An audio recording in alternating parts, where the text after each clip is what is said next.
Its little bumps and folds of skin remind me of those gross garden snakes that used to slither out onto our front steps back in Desert Hills.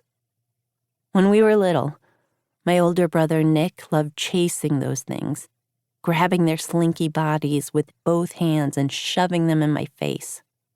I'd always yelp every curse word I could think of while Nick jiggled the snakes inches from my nose, forcing me to bat them away. There was one that he squeezed so tight, it looked like its eyes would pop out.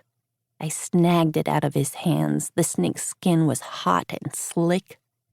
I could feel its blood rushing and rumbling just underneath the surface. I remember feeling like I was touching the edges of life and death at the same time. "Stop!" I yelled at Nick. "Stop what?" he teased. After all, I was the one squeezing the snake now. I was so scared and mad that I kept clutching the animal tighter and tighter, its eyes bulging, its body going nuts. It took so long for me to get the message from my brain to my hands to just let go. But finally, I dropped the snake and watched it skitter away. I was crying and gasping as Nick watched me. "You almost killed it," he snickered. I can't believe how much I'd looked up to Nick. He was my brother, my best friend, my mentor. I chopped off my ponytail in kindergarten so we could have matching bowl cuts. I named my first teddy bear after him. I even gave a speech at my 3rd grade assembly that started, "When I grow up, I want to be just like my big brother Nicky, and here's why." Flash forward to the day Nick turned 18 and immediately marched down to town hall to sign up for our local Border Patrol task force. His goal was to become a Border Patrol officer because our town of Desert Hills, Arizona, was being overrun by illegals. The whole country was. They kept showing up battered and begging, trying to take our jobs, our homes, our money. I had a friend who found a family of illegals lurking in the laundry room of her apartment building.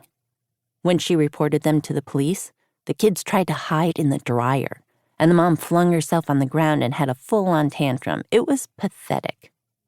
And Nick was determined to put a stop to it.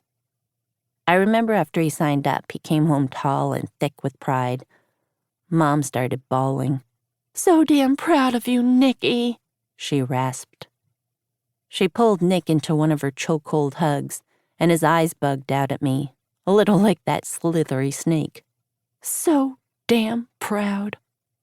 Soon after, Nick got selected for a special Border Patrol training down by the U.S.-Mexico border. Every night we hologrammed so he could show us the Great American Wall lit up behind him. It was pretty damn impressive, too. It stretched the entire length of the border. It was something like 50 feet tall, made of these huge steel slats and mesh on top. There was also barbed wire and electric cables that I heard sent out shocks of 10,000 volts if you got close enough to touch them. The president had spent a boatload to construct it, and the Border Patrol was standing by 24/7 so we could finally keep the U.S. safe. Nick got outfitted with a fancy new AK-87 and immediately formed a crew of friends with matching Border Patrol jackets and ammo. I could feel how bright his smile was even through the screen. I was itching with jealousy. I wanted to be part of the action too. But I wasn't 18 yet, so I knew they wouldn't take me. It felt so unfair, especially because all those immigrants had their kids working as soon as they could crawl. Anyway, Nick told us he was psyched to be on the front lines, and he'd already helped bag 30 fresh captures in his first week. He was hoping to get 50 by the end of the month so he could earn a special badge. He got to visit the huge labor camp being built in the Sonoran Desert.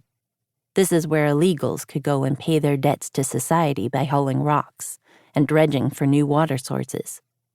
Nick loved it. He said the Border Patrol wasn't just saving America, it was saving the world. Then, about 2 months into his training, Nick stopped calling or showing up on our screens. He messaged Mom about being too busy with work to check in, and Mom said, of course. But it was clear she was mad.